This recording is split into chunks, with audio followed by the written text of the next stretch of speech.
Hi, welcome to the Stitch TV show. I'm Lynn. And I'm Pam. We're happy you're joining us today. The Stitch is an online quilt talk show, the perfect soundtrack for your sewing room. Join us for twice monthly talk shows, virtual stitch-in, celebrity interviews, podcasts, book clubs, even book clubs, not Burt clubs like I just said, and more. You can learn more at thestitchtvshow.com. Today is brought to you by the Stitch TV show shop. The entire day or just this show? Today, this is show. Today's show. Got it. Yeah. You can find digital quilt patterns, branded show merchandise like T-shirts that we designed. Yes. And mugs, laser cut applique kits, and more. Today we're going to be talking about hand piecing and color theory for 3-color quilts. Not 2, not 1, 3. We're joined by our Islands in the Stream, a modern quilt pattern. You can get a copy of the pattern for lap or full size at our shop at shop.thestitchtvshow.com. So, fun story. Okay. So this quilt first appeared in Modern Patchwork. RIP Modern Patchwork. It has recently been shut down. Yes, that was sad. And so when you do publish in a magazine, depending on the publisher, they retain rights to do reprints. So they also sell a version of this. But different in the version that we're selling is that I added more blocks. And so now there's a full-size version as well if you want a bed version of this modern quilt. There you go. A little extra. I thought it was funny because they emailed you and went, guess what? It's in a book. I know. Surprise. Modern Patchwork Home. There you go. Very cool. Also in that book. So, yes. As you all watch this episode, if it's relatively close to when it launched, we are in fact at Quilt Market. Right. So this is not how we look at Quilt Market. We may be FYI. delivering a schoolhouse right now because this drops on the same day that schoolhouses run. And then Market itself is Saturday, Sunday, Have Monday. we written that yet? No, you said I could sleep on the way to Houston, but that's when I was going to write those. Oh, okay, right. Okay. So it's going great. I'm driving to Houston. Yes. Pretty much. Yes. That's been my job. I get to drive. I mean, I pick you up and you drive after breakfast. Got it. Okay. That's how it's going to work. But unrelated to Market, because we can't talk about how that's going because we're not there yet, because we have no time idea. Is an artificial construct, yada, yada. Anyway. Yeah. However, recently I was at the AQS show in Virginia Beach and I got you a present. Did you? And one of our viewers You don't understand. I love presents. One of our viewers saw me buy it. Oh, did they? And she got the same thing. So it's And then cool. I was like, I'm getting 2. One's for me. Which one do you think is for Lynn? And she said that one. And I said, yes, you're right, because it's orange. It's a little silicone mat for your little Oh my gosh, I love this. Orange. They didn't have a teal one. I got purple. You know, I just talked about this the other day in a class and was asking people where they got theirs. From a friend. Huh. I'm so excited. Well, thank you very much. You're welcome. I love it. Ta-da. I'm getting ready to go to a retreat, so this will go with me. Hooray. It will get packed today. They're usually sold in like kitchen stores and stuff, but because it's heat resistant, it could be a pot holder, hot pad, or an iron. An iron rest. That's perfect. So yay. So hooray, we're at Market right now. Ooh. But while we're at Market, you all can also see us here. Because of video. Alternate universe theory. Alternate universe theory. Parallel timelines. I don't know what's happening. What's the Seinfeld? The whatever Seinfeld? Oh, I don't know. Oh, there was a reference in Seinfeld. They went to the alternate Seinfeld. Bizarro world. Bizarro Seinfeld. This Bizarro Stitch. Yes, like Bizarro Superman. There you go. Where he was bad. He was like navy blue instead of a royal blue outfit. But I think his underwear was still on the outside. So some things are never change. Cornerstones of whatever universe. Go DC. Anyway. So hand piecing. I wrote Lynn on my notes for this. I was like, Lynn can talk about this. Did you know that? You're in charge. I'm going to sit back and have a drink. I totally thought we were talking about hand stitching like embroidery. Oh, well, what an exciting time to be alive. So the co-host of a show that has gone off the rails. This is what happens when we leave town and go to Houston. Our parallel universe selves have no idea what's happening. I have no samples of hand piecing. So it's going great. Good thing I didn't write too many notes. Yeah, really. Because I thought we were talking about embroidery. Well, you prep more than me, so we'll talk about that.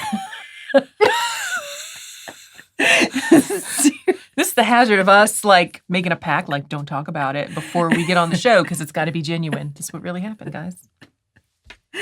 I think they saw my face. I was like, oh, crud. I totally didn't prepare for that at all. Well, I can talk about hand piecing. So in though. the spreadsheet. In the spreadsheet, It I said, think like, it's a hand stitching. / piecing. I interpreted hand stitching as embroidery and adding hand stitching to. So look, I brought out some cute little embroidery floss. We can talk about different types of floss. That's what I thought we were talking about. Hand stitching. Okay, well, I can talk about hand piecing. Let's talk about hand. We'll save hand piecing for a later episode. Okay. Teaser. So embroidery. Do you do hand embroidery since that's what we're talking about now? I have, yes. In fact, I was finishing up a piece for my Karen K. Buckley class project. Right, and it's got some hand embroidery. I'm just on about it. done with it too, with all the hand embroidery. Now, bits. do you do hand embroidery? Like, at what stage do you do in the quilting process if this is on a quilt? Oh, no. So mine is embellishment on a top, and then it will be basted and quilted. Well, that's kind of what I was asking. If this is on a quilt, at what stage do you do the embroidery? So before it is put into a sandwich, typically. Okay. All right. That makes sense. Only because the way that I finish my stitches and do the embroidery, it's not something I would appear on the back of a quilt in the quilting process. And you could do hand embroidery once it's quilted. You could. It's going to be a lot harder because you have to bury That's why I don't do that. You have to bury your stitches so that they aren't on the back. But yes, you can do it. So, but yours is applique and hand embroidery. Did you do the applique first and then add the embroidery, Yes. or the embroidery first and then the applique? Yeah, this one was kind of a mix. So for this particular sample, and had I known we were talking about this, I would have brought it. I'm glad we're so prepared. Neither one of us brought what we should have. For this particular pattern, there are some vines with applique leaves, and the vines themselves are embroidered. Right. Now, Karen was kind of like, do what works for you. So the way she wrote the pattern, you embroider the stems and then applique the leaves on. However, she said, well, you could just place the leaves and then embroidery to kind of meet the leaves. So most of the other stitches in this particular project, and we'll have a picture in the show notes because I can do that. Yes, we can. Most of the other embroidery is on top of the applique shape. So you need to applique first and then embroider. Right. I kind of started in cross stitch world. So I have a ton of embroidery floss just because really my kind of crafting journey in college started with cross stitch. Mm-hmm. So I've never gotten away of not loving cross stitch. I don't do it as much as I used to, but I do like cross stitch, which is probably why, I don't know, I still don't like English paper piecing. I loved that Karen Stone class because I don't have to do English paper piecing the hand way. But I just am in love with all the colors of embroidery floss. And when I started doing cross stitch, you could only get embroidery floss like DMC is the only thing I knew about.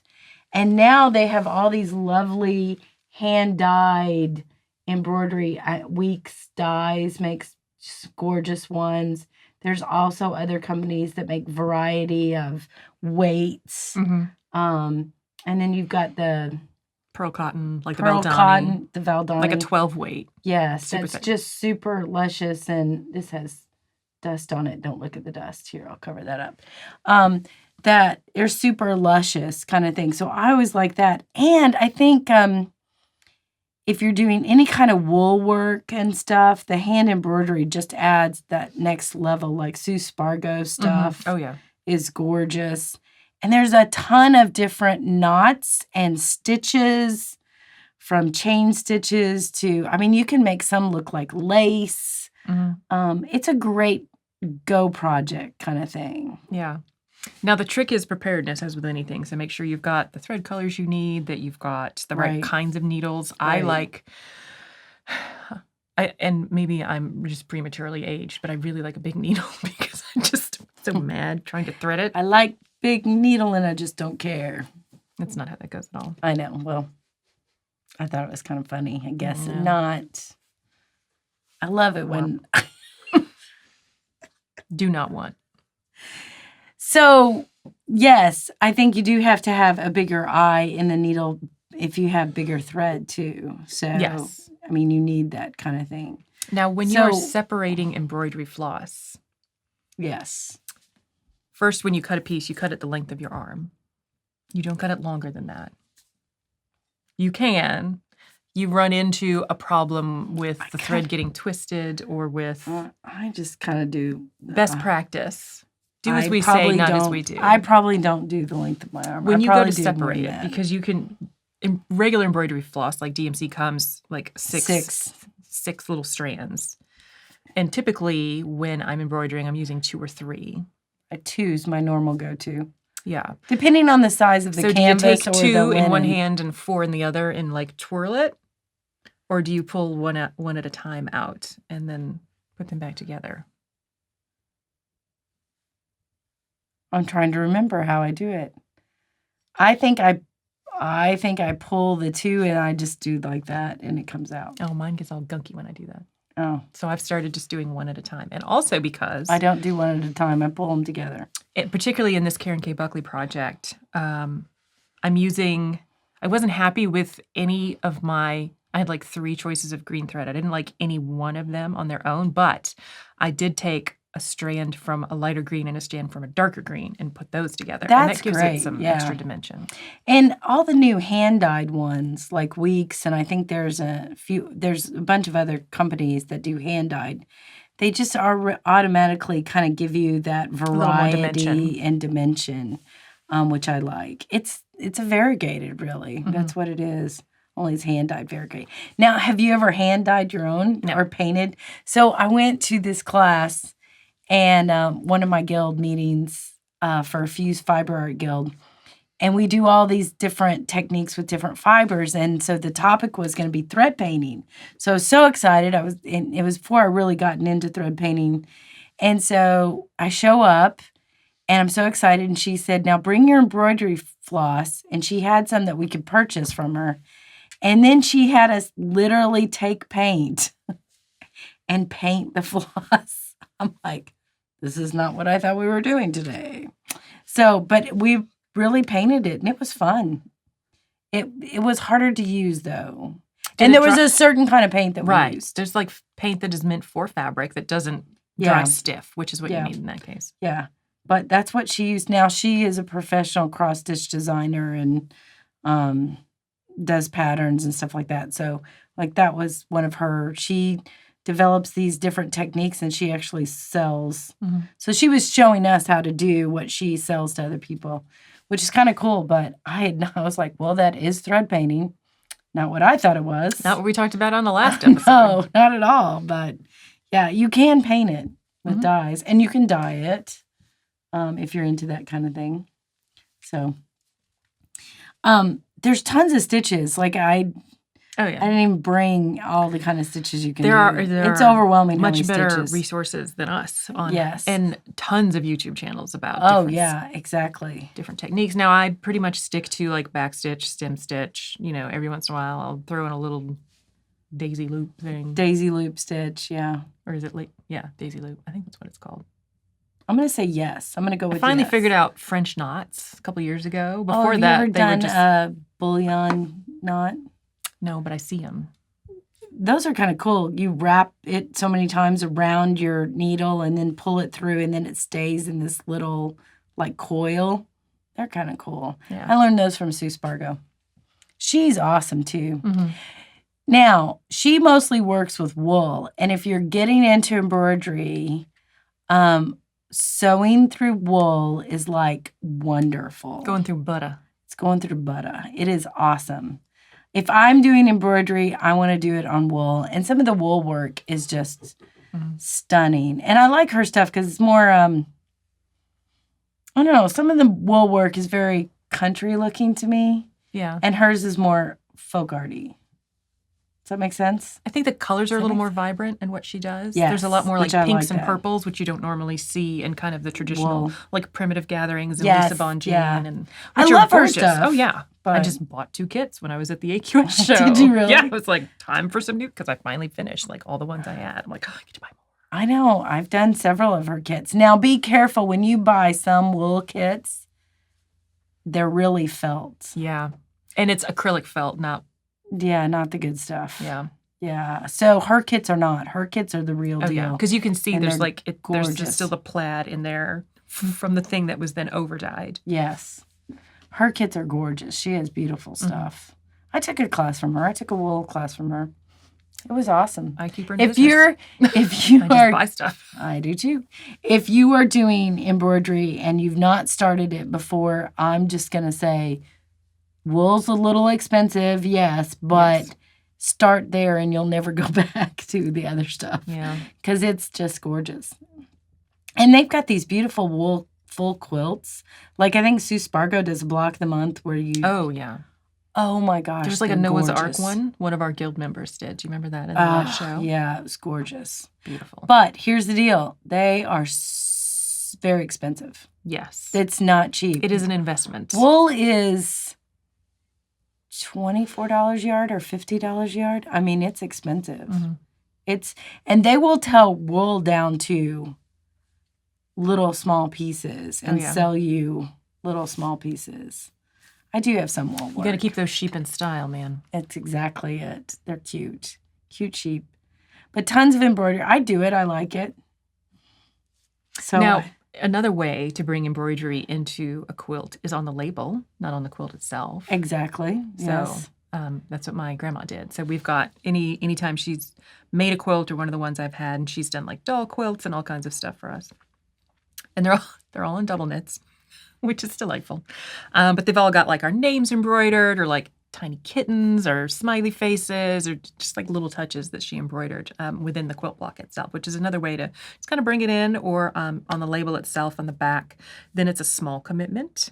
Right. You're not doing a whole quilt. Yeah, no. That's what I like about Lisa Bojean's stuff, Primitive Gathering stuff. Is you're doing little, like a candle mat or a penny rug, a table runner. And her stuff is primitive looking. It's got that, AKA Primitive Gatherings. But some of it's very, very cute. I like it. Yeah. I have several pieces that I've done of hers. We did pretty good on something we didn't prep for. Yeah, really. We can talk about anything. Now we're going to take a closer look at Islands in the Stream, and we'll be right back.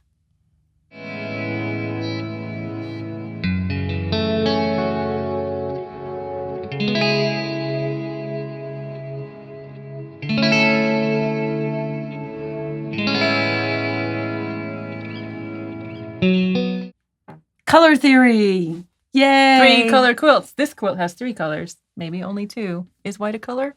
We'll never know. Will we? Are we going to learn? Is white a color, Lynn? I would say it's a color, yes, for this. I mean, if you look at the light spectrum, it's all the colors. I know. Just if you look at the pigment spectrum, it's none of the colors. Exactly. So what spectrum are we talking about? So yes, I think... Have you made a quilt out of light? Not yet. I think we're talking about pigment then. Yes, we are, pretty much. Process of elimination. Process of elimination. Have you made any other 3-color quilts aside from this one? This kind of stumped me because I saw this on the list and I was like, 3-color quilts? I don't know that I know exactly Well, what we she talk a lot means. about 2-color quilts like red and white, blue and white. Like those are, blue and white is the most popular color combination in quilting. That's true. And there's been the gorgeous exhibit of red and white quilts. Yes. Then I'm like, where are my tricolors at? I need some tricolor right now. That's what she thinks that means. 3 colors, what does it mean? No? It means something else? I don't quite know what you were trying to quote there. I don't know. Anyway, so here's a color chart wheel. It would be a wheel, but it's got pointy bits. Exactly. So, and this is like the a color mace. magenta, yellow, cyan color wheel, which people don't normally see a lot just because we're so in tune to see the red, yellow, blue, because that's what we kind of grew up with.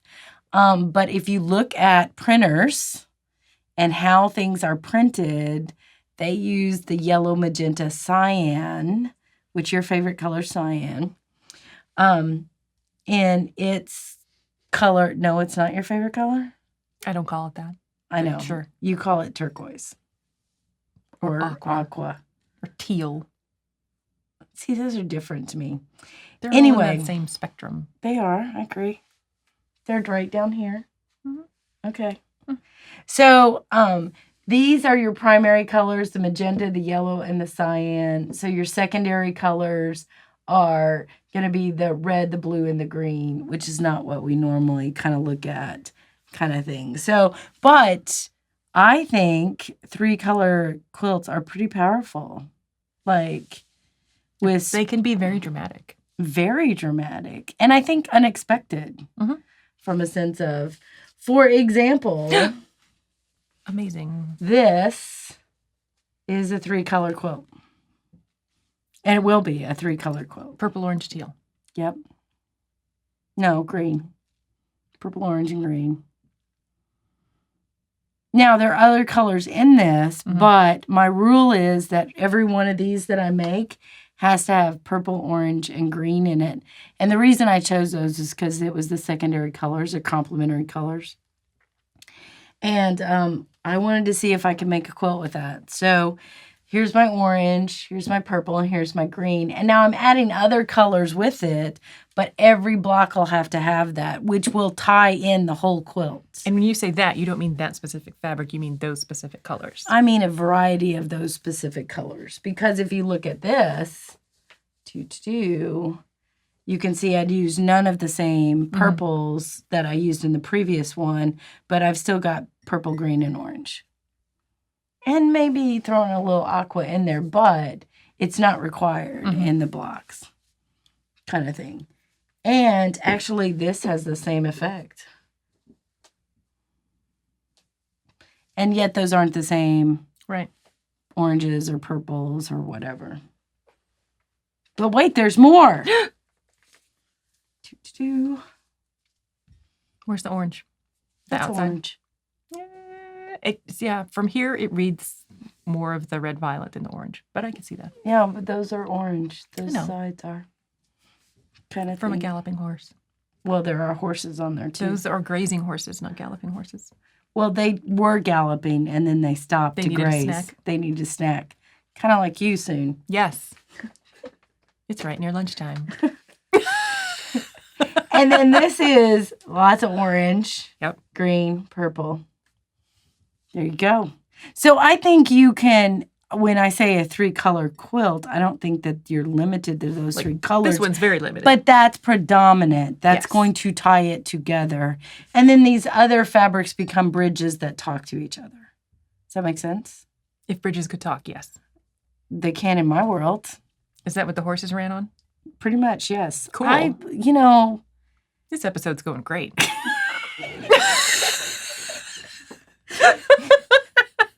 Good thing we're going to Houston now. Thank goodness we're not here. We're there. People will call us. Who left these people in charge? Okay. This is going to be the episode that's there when people learn about our show, Lynn. How exciting is that going to be? Super duper. Super exciting. Okay, but I did want to point out that there's a way to look at 3 colors with different background that will actually change what you think about how those 3 colors react to each other according to what background you're putting them on. So if I look at this white with these 3 colors, and these are the cool ones. Super cool. They're cool. And here are the hot ones. Hot. So you can see, I prepped for this part. I didn't prep for the earlier part. Because apparently I didn't understand what we were talking about. Is this where it's going where you think it should go? Pretty much. All right, so we've got the white in these three colors. And then if we put those on a little bit darker gray.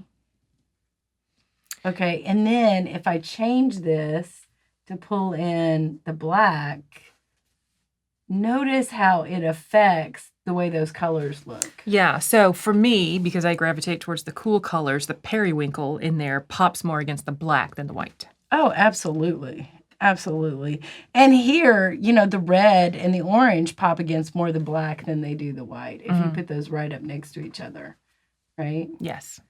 But I think that this is kind of a color study and lets you look at how, colors will react to different backgrounds. Whereas if you're looking at them being more low volume, that gray in the middle, I think gives you a really low volume look, depending either one. Right. Because the volume of the background is so Right. similar to the volume of the prints themselves. Right, exactly. So I love 3-color quilts. I've been playing with this a lot lately. And yet you didn't know what I meant when I put it on the list. I guess I think we have to talk about these sometime for me to. I think it's way more entertaining if we don't. Let's ask the people. Hello, people. So, but when you are doing a quilt, do you consciously go, I'm going to use 3 main colors? How do you approach color with a quilt? I feel like it's been so long since I designed a quilt. I've just been like following my own patterns. It's like, I don't know. That we design quilts. You know that, right? Yeah. I mean, you designed this I got that one right. You got it very right. That is an excellent quilt. I got one right.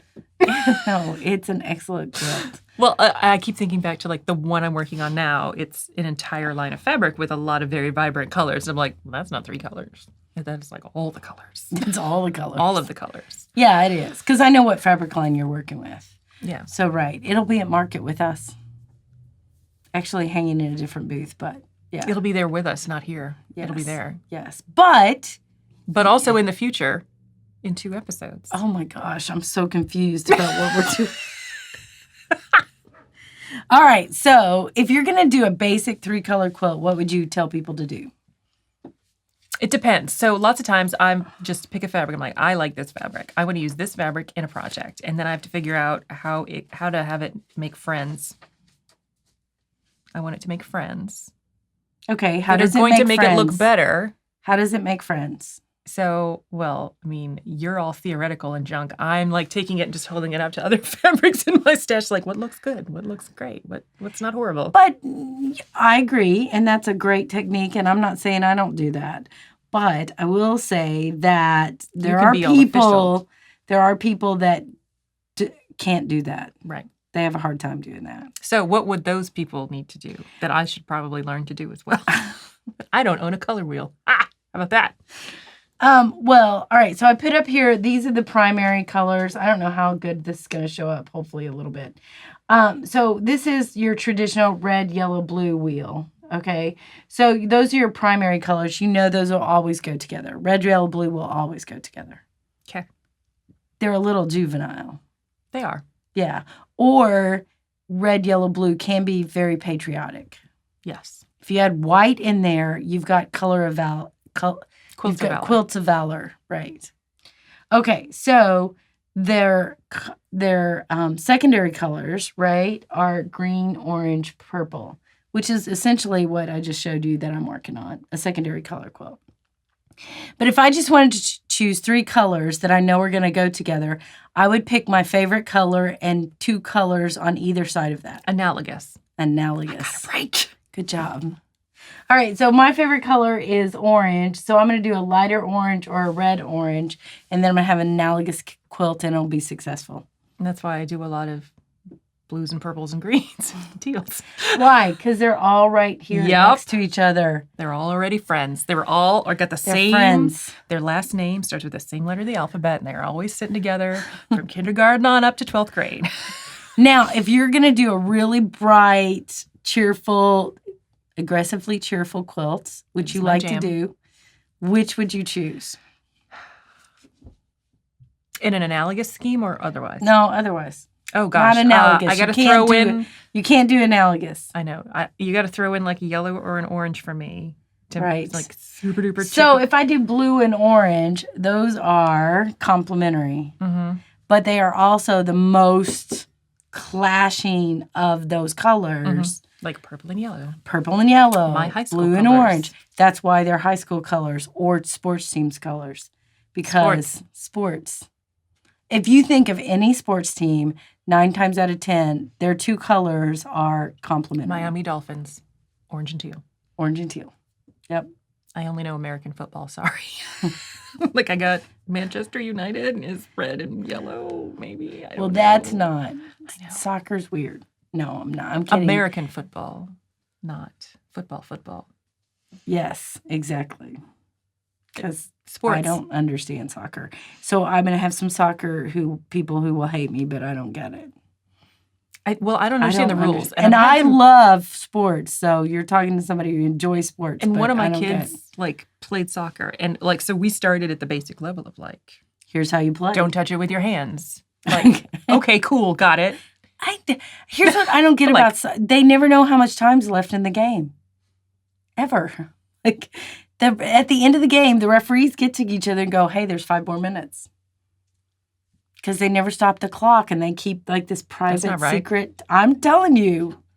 And it counts up instead of down, and the referees just kind of like, I don't get it. Anyway, I know it's a huge game. It's the biggest game That's in the a world. very Pam thing of like, I don't know when it's going to end. I don't like it. I'm saying. This is why you never know when it's going to end, and then the referees go, hey, we got 5 more minutes. I'm like, the clock stopped. How do you have 5 more minutes? Because they take no time out. They don't. It's weird. Anyway, back to Thank goodness we're talking colors.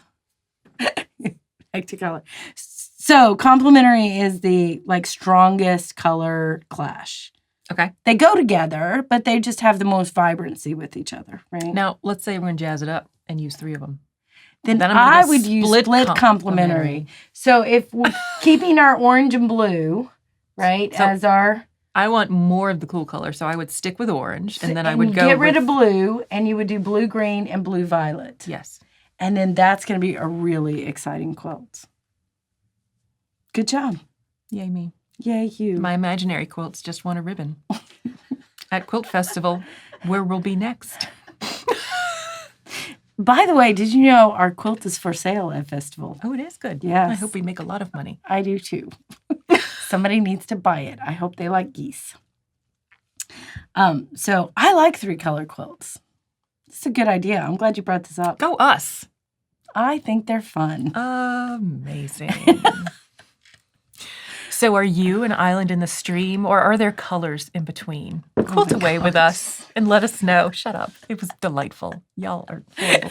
They're all groaning in the room like, oh my God. Leave a comment on our blog Yes, or the YouTube please episode. leave a comment. It's like a dad joke with you. I know. Anyway. It's the best. You could also leave that comment in our Facebook group, What's Up Stitches? And that's all we have for this episode. Today's show is made possible by the Stitch TV Show shop, your place for quilt patterns like the one behind us, Stitch TV Show merchandise, and laser cut applique kits. We'd like to thank No, we don't. 77 Peaches and Big Thing Productions for helping to produce The Stitch. If you've enjoyed the show, please like, share, and subscribe. And don't forget to turn on notifications up someplace on YouTube and a bell thing, and you'll see when our next episode drops. So, our next virtual stitch-in is Friday, December 14th, again, because we are in Houston with some dodgy Wi-Fi. 7 p.m. U.S. Eastern, broadcast live on our YouTube channel. And our next book club episode is November 30th. My podcast, Hip to Be a Square, is out Fridays or Saturdays or not at all in November on iTunes or Google Play. All those details and more can be found on our website, thestitchtvshow.com, along with links to purchase the Stitch TV Show merchandise. Amazing. Tune in next time for more quilting chat with friends.